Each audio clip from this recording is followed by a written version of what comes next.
تو یہ رمضان اللہ کی رحمتوں کو لینے کا مہینہ آ رہا ہے، اس میں فرض 70 فرض کے برابر ہو جائے گا، نفل فرض کے برابر ہو جائے گا، تراویح کے ہر سجدے پہ 1500 نیکی لکھی جائے گی، اور تراویح کے ہر سجدے پر جنت میں ایک محل بنے گا جس کے 60,000 سونے چاندی کے دروازے ہوں گے۔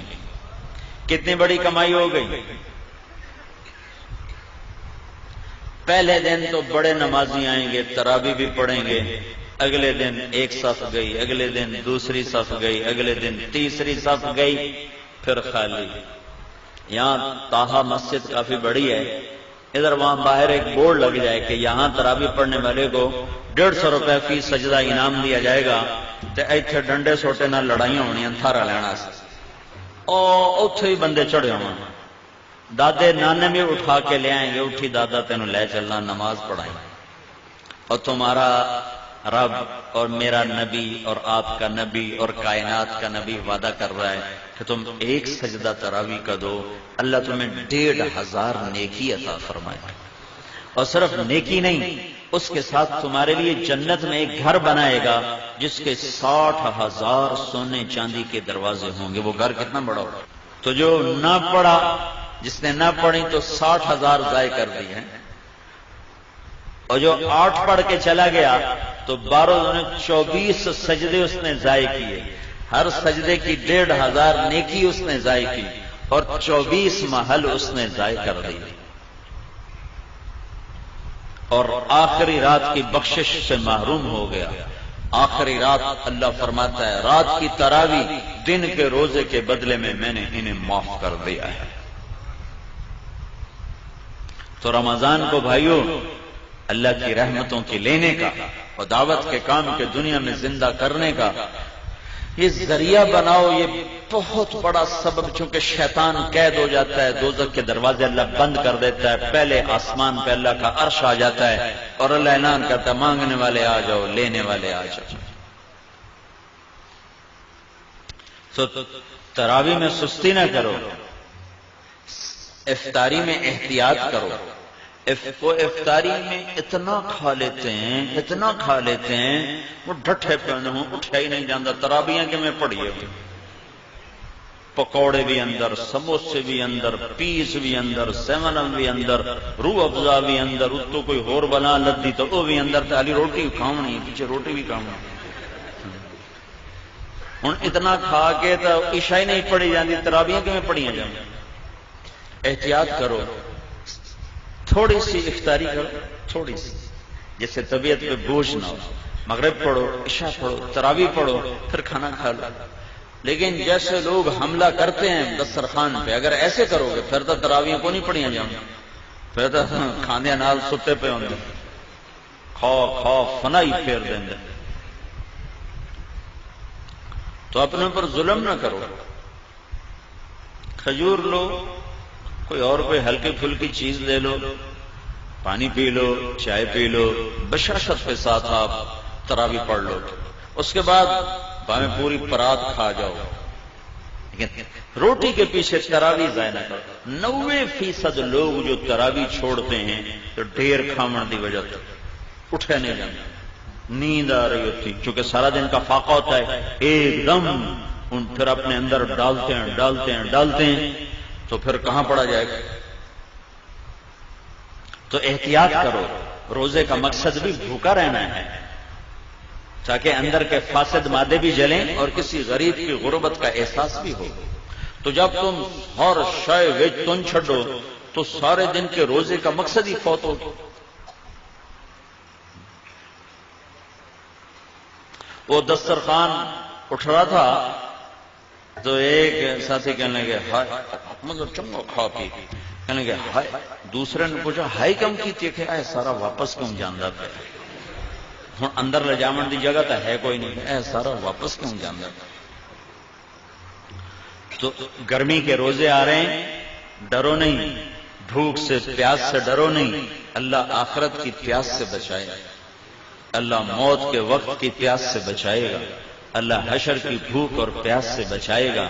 اور اللہ تعالیٰ فرماتا ہے روزے کا بدلہ میں خود ہوں، اور اللہ کے نبی اپنے ہاتھوں سے کوثر کا جام پلائے گا، اور خود اللہ تمہیں پلانے والا ہوگا، وَسَقَاهُمْ رَبُّهُمْ شَرَابًا طَهُورًا، اللہ خود تمہیں اپنی جنت کے جام پیش فرمائے گا، کلو میرا بندہ آج یہاں پی، تیرا رب ساقی ہے۔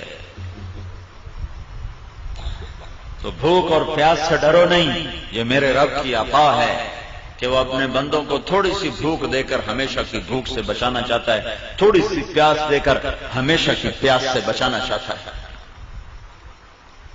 اور اپنے دل کو بغض اور کینے سے پاک رکھو کہ کینے اور بغض سے بھرا ہوا دل رمضان میں بھی نہیں اللہ کی رحمت کے سائے میں آتا۔ لڑے ہوئے صلح کرو، روٹھے ہوئے مان جاؤ، ورنہ رمضان کی برکتوں سے محروم ہو جاؤ گے۔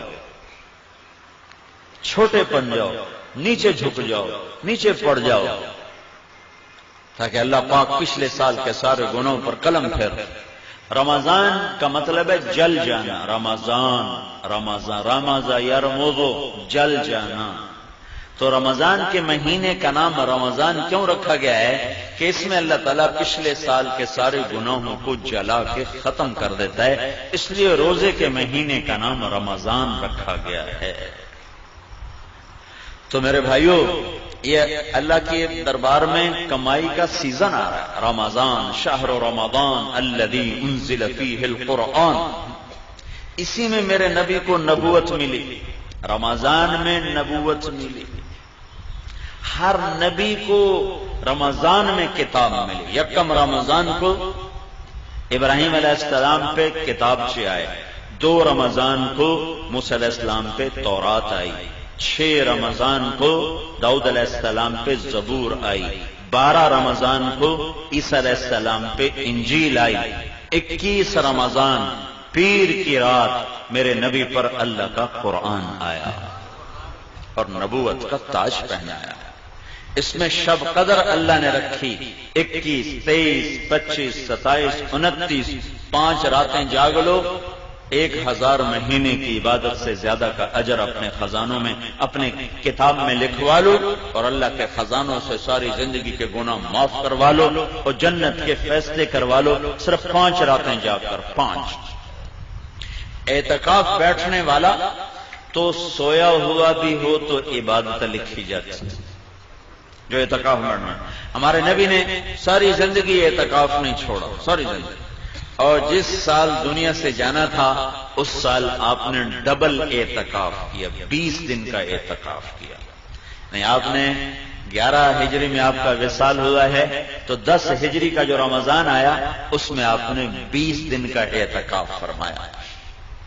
ہر سال آپ رمضان میں اعتکاف میں بیٹھتے تھے مستقل، اور ایک دفعہ آپ نے اعتکاف اپنا توڑ دیا کسی وجہ سے، تو پھر شوال میں آپ نے 10 دن کا اعتکاف فرمایا۔ اعتکاف کرنے والا ایسا ہے جیسے اللہ کے دربار پہ جا کے بیٹھ گیا، جو سخی کے در پہ بیٹھتا ہے وہ لے کے ہی اٹھتا ہے۔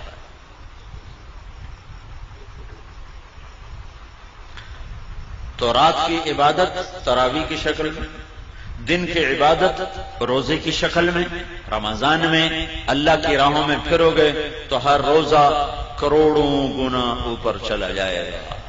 میرے نبی نے فرمایا، نفل روزے کے بدلے میں ساری دنیا سونا بنا کے دے دیں تو اس کا بدلہ نہیں ہے، تو فرض روزے کا کون جان سکتا ہے کہ اللہ کیا دینے والا ہے؟ میرے نبی نے فرمایا، جو رمضان کا روزہ ایسے رکھے کہ کوئی نشہ نہ پیے، کوئی حرام لقمہ پیٹ میں نہ لے جائے، کسی کو زبان سے گالی گلوچ، غیبت، چغلی، شکایت نہ کرے، بہتان نہ باندھے، اور پورے رمضان میں کوئی گناہ نہ کرے، جو ایسا روزہ رکھے گا ہر روزے کے بدلے میں جنت کی 100 حوروں سے اس کی شادی کی جائے گی، ہر روزے کے بدلے، اور ہر روزے کے بدلے میں جنت میں ایک اللہ گھر بنائے گا۔ اگر پوری دنیا اس گھر میں رکھو تو یوں وہ اس گھر میں نظر آئے گی جیسے پوری دنیا میں ایک بکری نظر آتی ہے، ایسے ہی پورا جہان اس محل میں بکری کی طرح نظر آئے گا۔ تو بھائیو، یہ رمضان تھوڑا گرمی کا ہے، اگلے سال اور گرم ہوگا، اس سے اگلے سال اور گرم ہوگا۔ یہ میرے رب کا امتحان ہے اپنے بندوں کے لیے تھوڑے وقتوں کا کہ اللہ 50,000 سال کے دن کی گرمی کی بھوک اور پیاس سے بچائے گا۔ کان مقدارہ 50,000 سنہ، جس کی لمبائی 50,000 سال کے برابر ہے، اللہ اس سے ہماری حفاظت فرمائے گا۔ اور باب الریان، جنت کے 8 دروازے ہیں، ایک دروازے کا نام ہے ریان، وہ روزہ رکھنے والوں کے لیے ہے، روزے داروں کو اس سے جنت میں اللہ تعالیٰ داخل فرمائے گا۔ تو روزے کا مطلب منہ بند کرنا نہیں ہے، روزے کا مطلب ہے آنکھ بھی روزہ رکھے، حرام نہ دیکھے، کان بھی روزہ رکھیں، حرام نہ سنیں، زبان بھی روزہ رکھے، گالی غیبت چغلی نہ ہو، ہاتھ بھی روزہ رکھے، غلط نہ تولے، غلط نہ لکھے، ظلم نہ کرے، پاؤں بھی روزہ رکھیں، غلط محفل کو چل کے نہ جائیں۔ محکمہ جات کے لوگ، کتنے لوگ یہ ہوں رمضان آ گیا ہوں رشوت نہیں لینی ہے، رمضان تو پیچھے حلال، رمضان سے حرام ہے۔ اور میں ایک شہر سے گزرا، بنو میں میری جماعت گئی تھی رمضان میں، تو ایک سینما کے آگے بورڈ لگا ہوا تھا رمضان کے احترام میں سینما بند ہے۔ میں نے کہا یہ چنگی شریعت مسلمانہ بنائی، رمضان سے حرام تو بعد سے حلال ہے۔ جسے کہتا ہے یار تو دیکھو نا داڑھی رکھ کے تو جھوٹ بول رہا ہے، تو اس کا مطلب ہے داڑھی شیو کرا دو تو پھر جھوٹ حلال ہو گیا ہے۔ ایک تاجر نے نا ہمارے ساتھ کچھ وقت لگایا، لاہور کا بڑا تاجر، تو اس نے داڑھی رکھ لی۔ 4 مہینے بعد میں نے دیکھا تو پھر صاف۔ میں نے کہا یہ کیا کیا ہے؟ کہنے لگا جی سارا دن جھوٹ بولنا پمدا ہے، میں مناہ چھڈی۔ میں کہتا ہوں جھوٹ حلال ہو گیا، ہوں تو تیرے 2 گناہ ہو گئے، ایک داڑھی مناون دا، ایک جھوٹ بولن دا۔ تو رمضان میں حرام اور بعد میں حلال ہے۔